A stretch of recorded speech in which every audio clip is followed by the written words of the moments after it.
Revolução Brasileira, da qual você faz parte, tá? E da qual você tem esse artigo aqui bem interessante sobre a liberdade e o 1º de maio, que está lá um artigo seu, tá?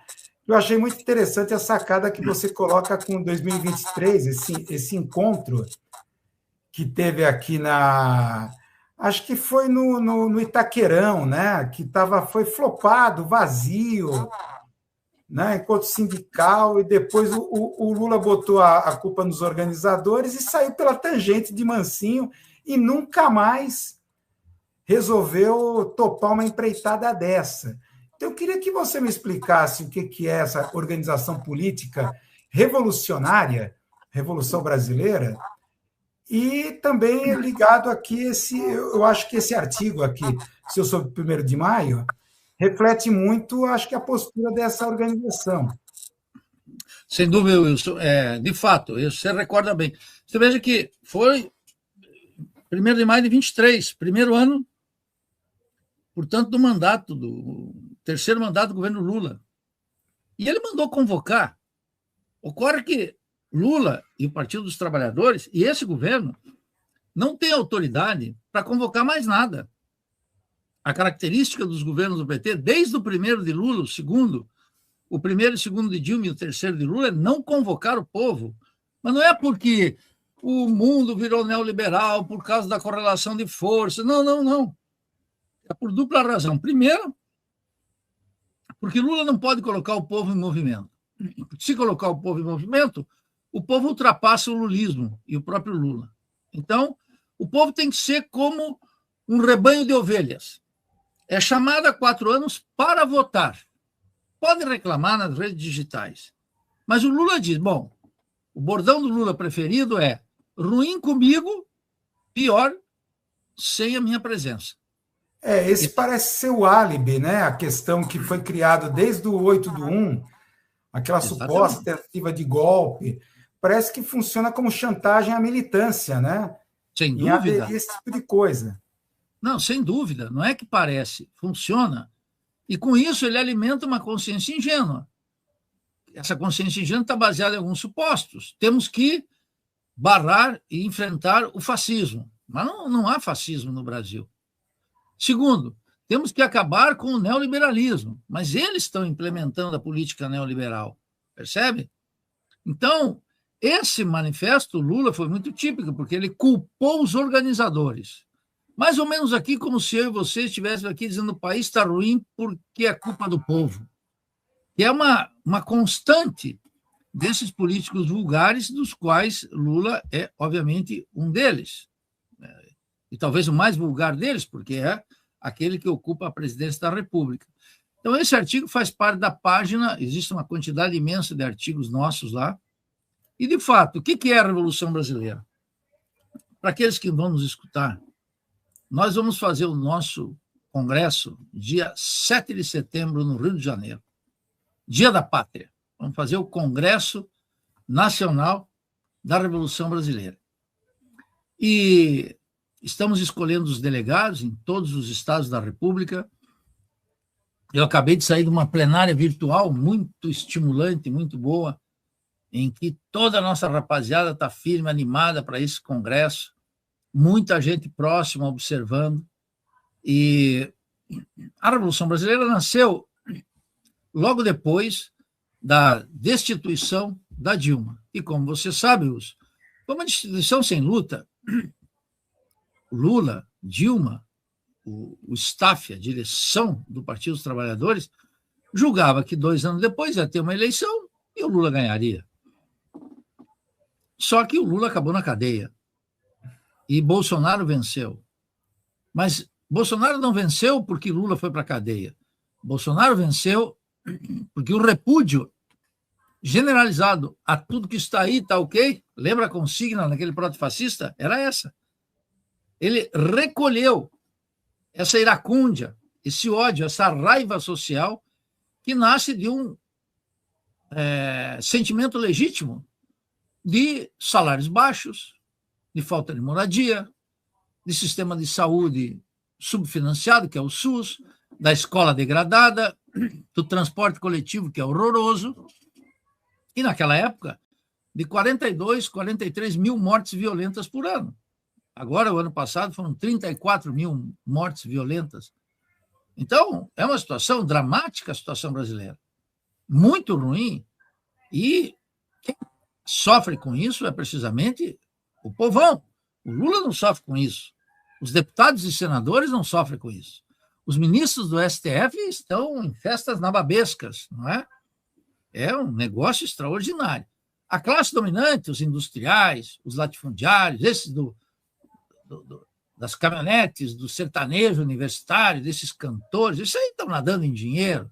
Coloca os seus filhos, não na escola aqui no Brasil, coloca os seus filhos no estrangeiro, estudando nos Estados Unidos e na Europa, e alguns já fazendo estágios na China, porque lá está o segredo da produção.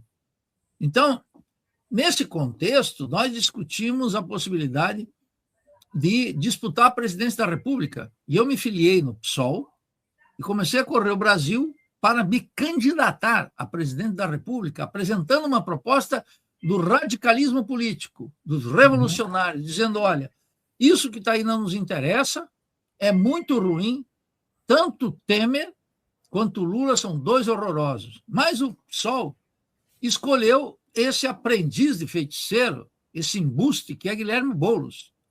E Guilherme Boulos teve 500 mil votos, foi a campanha mais pífia, para não dizer ridícula, do PSOL. E aí o que aconteceu? Bolsonaro venceu, porque Bolsonaro expressava a proposta radical nas condições brasileiras. Isso mostrou que 20 anos de governos petistas aprofundou a despolitização e a ignorância política. A ignorância política não pertence apenas às filas bolsonaristas dos protofascistas, pertence também à alienação petista, que confunde política social com filantropia, e confunde participação efetiva com concepção parlamentar de política, e que não toca nos pontos centrais. Então, nós decidimos fazer essa organização e agora vamos fazer o nosso congresso, que eu peço a atenção de todos vocês, para o dia 7 de setembro e ver as teses. Vamos colocar as teses na nossa página aí, que é revolucãobrasileira.org. Vocês podem pegar lá e ver. O Henrique Barreto está perguntando aqui se o professor ainda é filiado ao PSOL. Não. Nós já saímos do PSOL há quase 4 anos, se eu não estou equivocado. Não temos mais nada que ver com o PSOL, nem eu, nem nenhum outro companheiro.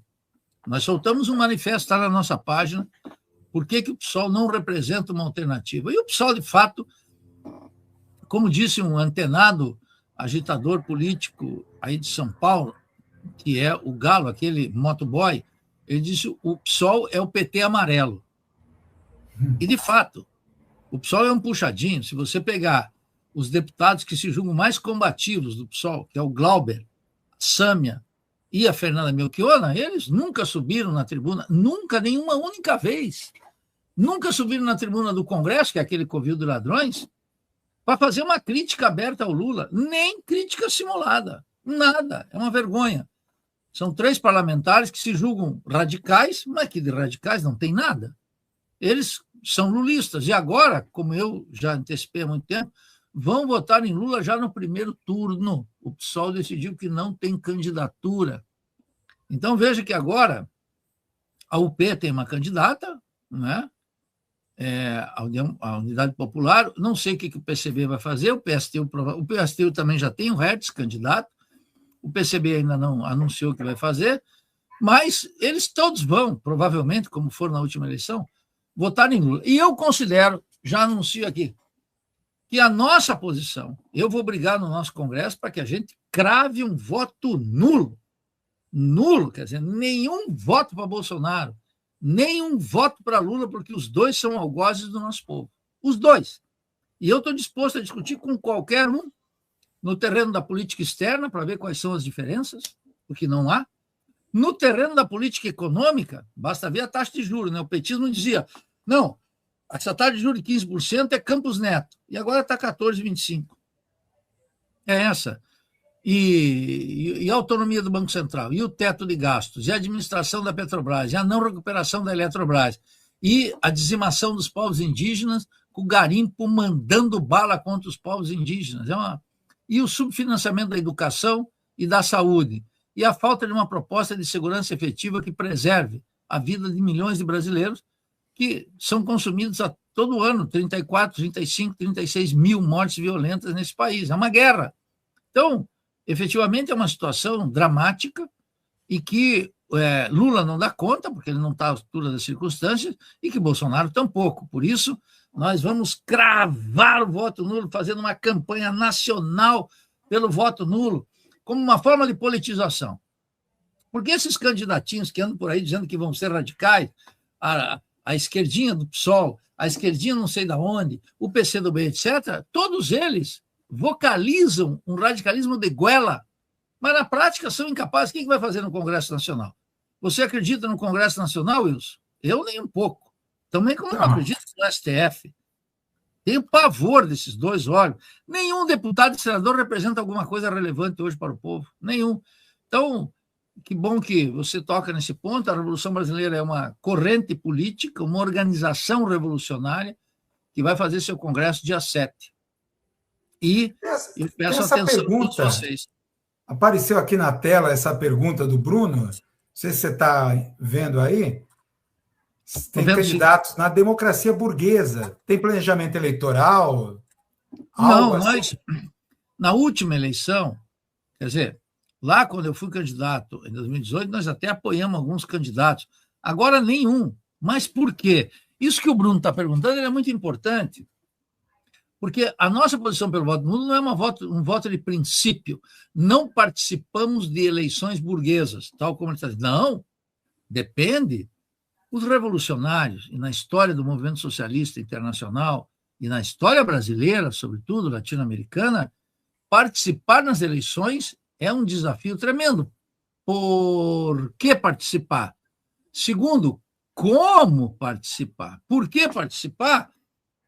Depende. Em 1968 até 74, a esquerda brasileira no Brasil, os mais consequentes, decidiam não participar e votar nulo. Só em 74 é que, na luta contra a ditadura, começou uma grande rebelião e a oposição no MDB elegeu vários deputados e senadores, sobretudo, foi uma lavada na ditadura.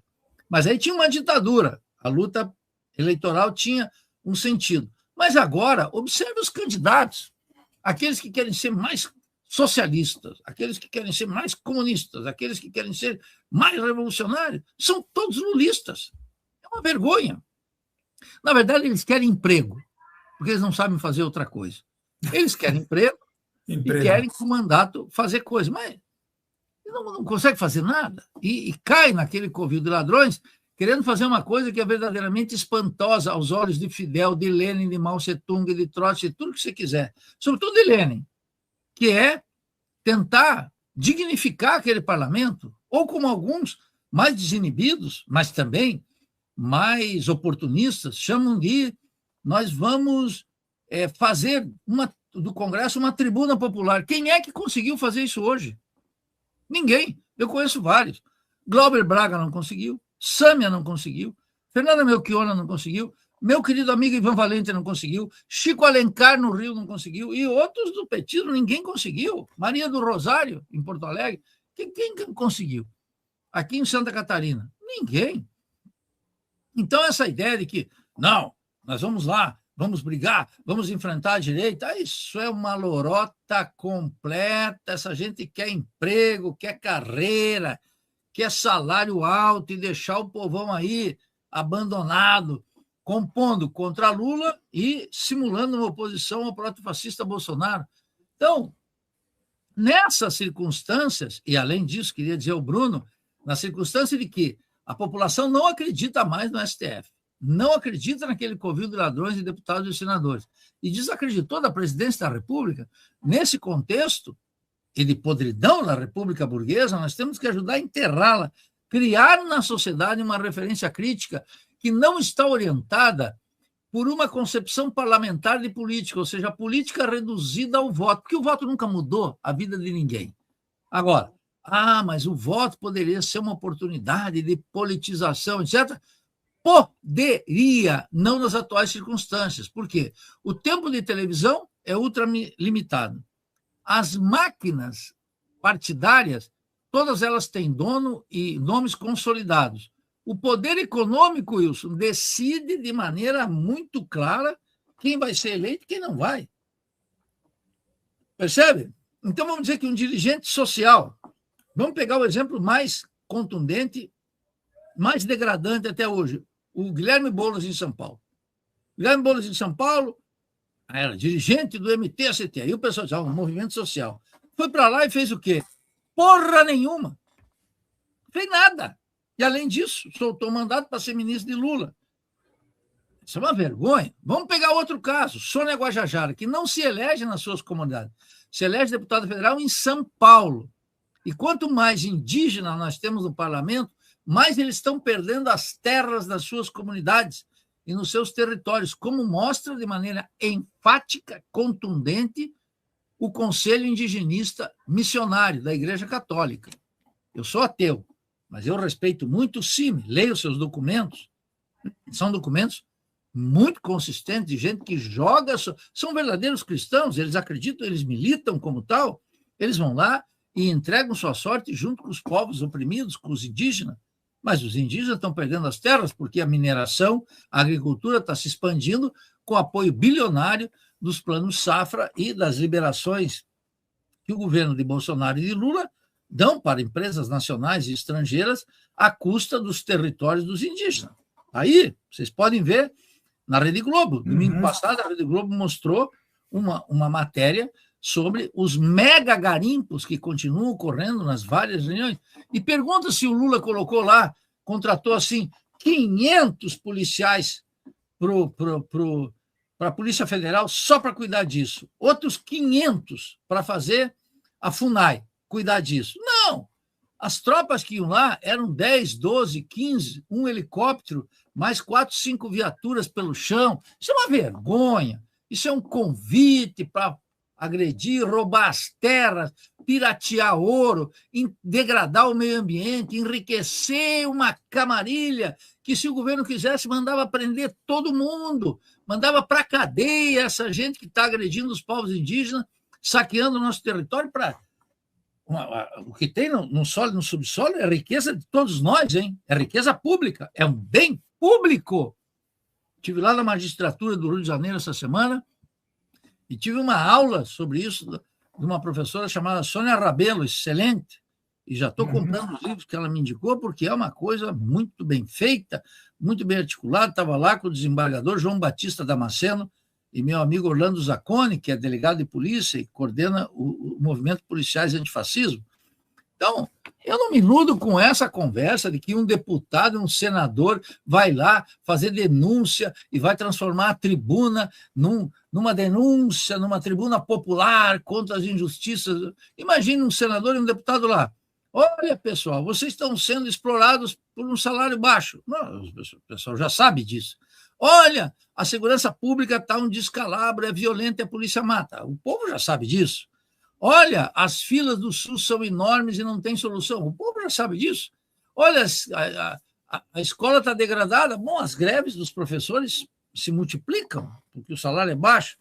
Então, isso é tudo uma grande fraude que nós temos que denunciar, essa tigrada, e pegá-los firmemente para trazer uma consciência abobada, daqui a um pouco achar que eu estou chamando deles de tigre. Eles não têm nem estatura para ser tigre.